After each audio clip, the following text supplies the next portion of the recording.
Hey people, welcome back to my YouTube channel. In this video, we will be talking regarding the matches which I missed out to analyze very in detail. So in this video, don't mind, but I need to talk briefly regarding these matches. I'll talk some specific aspects as well. So at last, we will even discuss the qualifications scenario of all the teams. Yeah, so let us start. The one match after USA versus Netherlands was Ireland versus Oman in Colombo, where Ireland batted first and scored 235 runs for 5 wickets in 20 overs, and Oman came to bat, chase the target, and were been bowled out. They were all out on 139 in just 18 overs. So Ireland got a massive boost in their run rate by 96 run win, and Lawson Tucker, their skipper for this match, as Paul Styring has been not playing due to injury, which he sustained in the previous match, as he scored only 1 on 1, and he was been retired hurt. So Lawson Tucker was player of the match here. So the next match was Scotland versus England in Kolkata. Scotland played first and were being bowled out on 152 in 19.4 runs, 19.5 overs. Sorry. England comes to bat. England comes to chase as usual and scores 155 for 5 in just 18.2 overs. England won by 5 wickets, and surprisingly, Tom Batten was player of the match, because in previous video, if you would have seen, I gave a special mention to this man because he wasn't getting runs that easily. If they would have played, means any reason should be there, but that time I told just because he was not getting consistent runs, and his shots were, he was hitting just predetermined shots, he wasn't adapting to situation. I think so he was playing his first World Cup in India, means not first World Cup in India, like he is playing here. He hasn't played well in India. He is not even featuring in IPL, I think so. Yeah. So Tom Batten was player of the match here. Next match was New Zealand versus South Africa. I had high expectations on New Zealand batting first here, but they didn't meet me, or I didn't meet them. 175 for 7 in 20 overs by New Zealand. South Africa chased on the target in just 17.41 over by just losing 3 wickets, where they score 178 runs. They won this match by 7 wickets, and Marco Jansen was player of the match, where he took 4 wickets in 40 runs. That last runs, if you see from New Zealand's point of view, like last runs were been hit in last over only, like one overthrow something, not to overthrow, one edged shot like that, where in chasing down the target, Markram scored magnificent 86 run, and Miller even scored 20 plus, Bravis also 21, like that they have scored. So South Africa won by 7 wickets, and Marco Jansen was been player of the match. And Nepal versus West Indies match held in Mumbai. Nepal has one advantage, but they didn't utilize this, playing all matches in one venue, mostly in one venue. So yeah, Nepal comes to bat first, 133 for 8 in just 20 overs. I was happy they were not been pulled out in 15-14 overs, because the West Indian bowlers are so tall, they can easily attack with they can easily attack the slot delivery with short balls, which Nepali batters might find a difficulty playing. So yeah, West Indies chased down the target in just 15.2 over by losing just 1 wicket, and West Indies obviously won by 9 wickets, and Jason Holder was been named player of the match for his magnificent bowling effort of 4 over 27 runs, 4 wickets. So yeah, next match was between United States of America versus Namibia, held in Chennai, where USA came to bat first and scored a massive target of 199 for 4 in just 20 overs. Namibia came to change came to chase, where they scored 168 for 6 in 20 overs. USA won by 31 runs, and Sanjay Krishnamurthy was been named as player of the match. I want to give a special talk on Namibia here. In my previous video of India versus Pakistan, I told that Namibia should bowl out Pakistan very early so that they can win the match and they can push USA towards playoffs. But the match they played against USA in Chennai, they scored 168 runs for 6 wickets in 20 overs. There, if they come to like bat first, and if they just push their target 150 plus around 160, if they outbat Pakistan in Sri Lanka, like they would easily win this match. Because why I'm saying is they have scored 168 runs in this match on Chennai pitch, which seems like it's similar to Sri Lankan pitch. I think so. Namibia should do something crazy on Pakistan match, which is happening tomorrow, or else they will be just like a participants in this World Cup.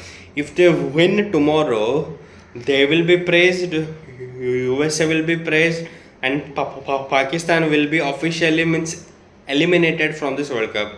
Namibia, if they have come, they should win at least one match and go. Their skipper Gerard Erasmus has been playing very well.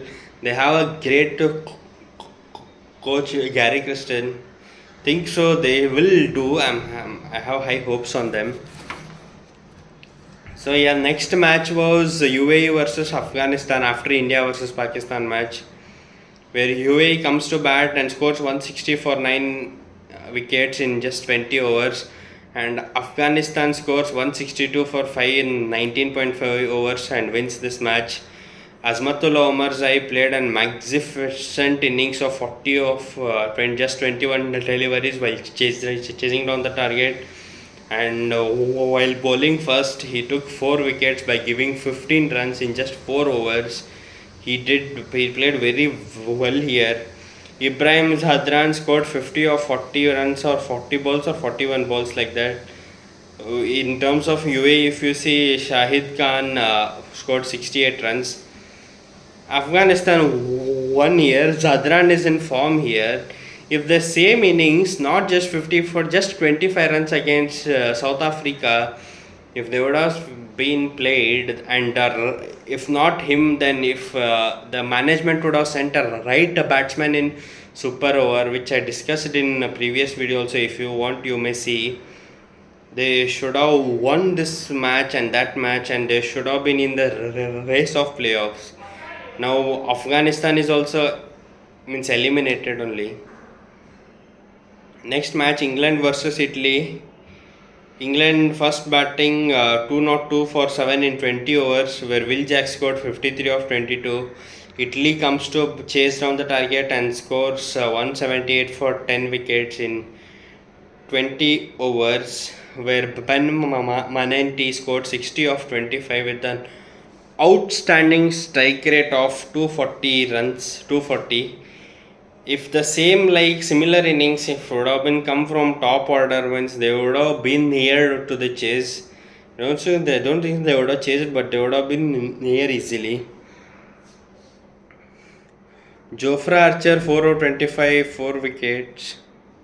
Sorry, 2 wickets or 4 wickets. Jamie Overton 4 over 18 run, 3 wicket. Will Jacks 1 wicket. Sam Curran, as usual, their death over favourite, 3 over 22 run, 3 wickets. England won by 24 runs, and Will Jacks was been named as player of the match. So yeah, next match was between Australia and Sri Lanka. Australia lost this match, but I would say we shouldn't be surprised by the image they showed us against Zimbabwe. I'll talk about it now. Mitch Marsh 54 of 27, Travis Head 56 of 27, Glenn Maxwell 22 of 15, English 27 of 22, rest all single digit. Tim David is also failing. Stoinis also failed in this match. How would they, the partnership was 7th or 8th over, it is just 1 not 4 for 0.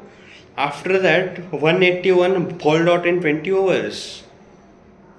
Man, seriously, their middle order, English and Maxwell, you can say they scored 20 runs, but it's not the runs they have scored to their standards. Tim David, Marcus Stoinis was been like single digit. How is it acceptable, man? Stoinis just scored 4 runs, and they even kept outside Matt Reneshaw. I don't think so that there's any legal, because he can play well on Sri Lankan pitches, because he'll build the innings and the upper means the other guy can at least go for runs in middle overs like 10 11 over like that, but they missed out on this opportunity, I think so.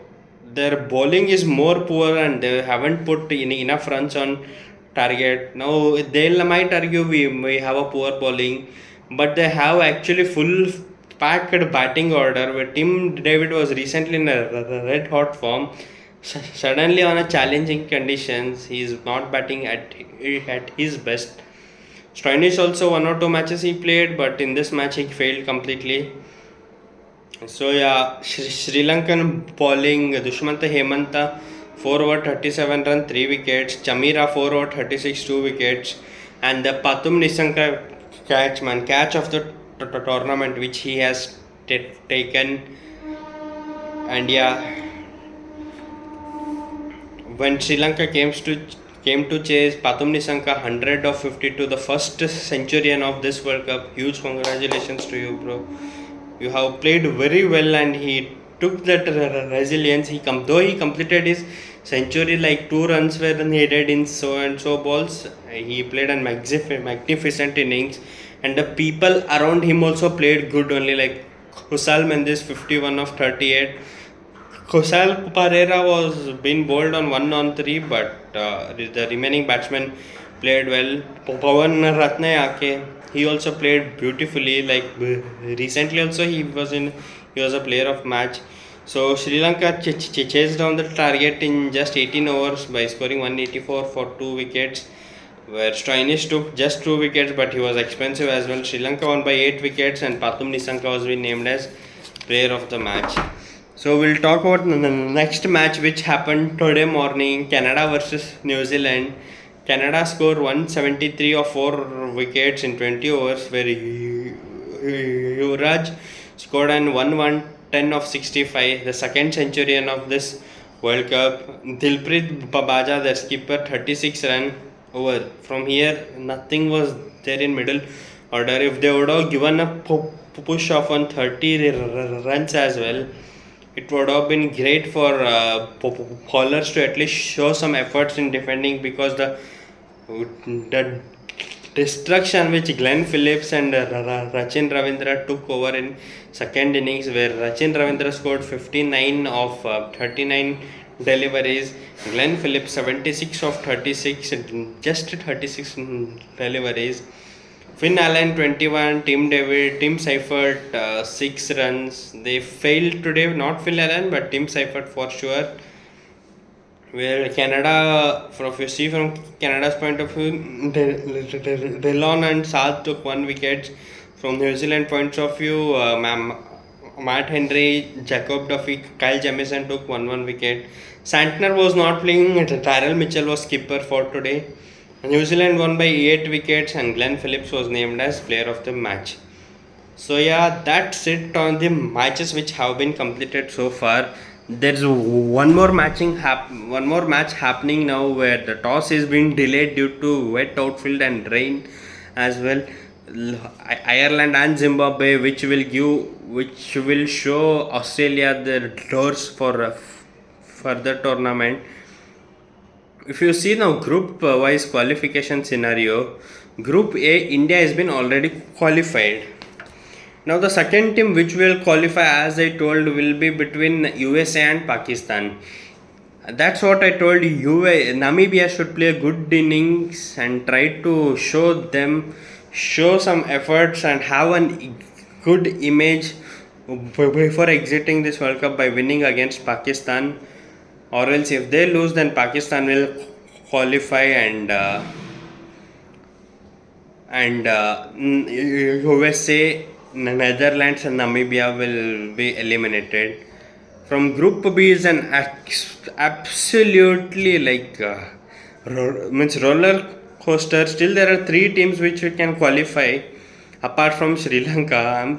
So exciting group, man. People told Group D is death group, that group, this group, but Afghanistan was been outbatted by both teams. Group B, Sri Lanka has been already qualified. If Zimbabwe wins today, they'll be qualified. If Zimbabwe loses, then they need to win somewhat with some great margin against Oman, and then they can also qualify for this Australia. Today, I think so. Ireland can also show a new face to this world by winning, but I think so. They should play really, really very well for them. Group C, West Indies and England have been qualified, no doubt. As I told, it's just like it was just more predicted. I didn't accept Pakistan should come in this situation to win against Namibia to qualify, but yeah, it will come again between two teams as well here in Group A. Yeah, because USA won their two matches, which I gave them just a margin of one match, but they actually did good and won two matches. Group D, after Afghanistan's collapse, I think so it was just predictable. South Africa and New Zealand will qualify. One more interesting thing is England and New Zealand are done with their league stage matches. They need to play their Super 8 matches only now, because they'll have a good time to prepare for that and find a good team combination according to where the match happening. Like, I don't know where Super 8 fixtures are there, but I think so England should play one match in Sri Lankan pitches where they need to change their complete combination of team. So yeah, that's it in this two videos like which I have recorded as of now. I'm sorry for not coming on tour days, like so many matches lined up for me as well. So yeah, thank you so much. I'm having a great time in discussing cricket with my peers, my friends as you. So yeah, thank you so much. Keep watching my videos. If you like the video, please like, then share to your friends, peers, colleagues, family, and then hit the bell icon by subscribing my YouTube channel 22 Yard Spectator. Yeah, this is your 22 Yard Spectator signing off.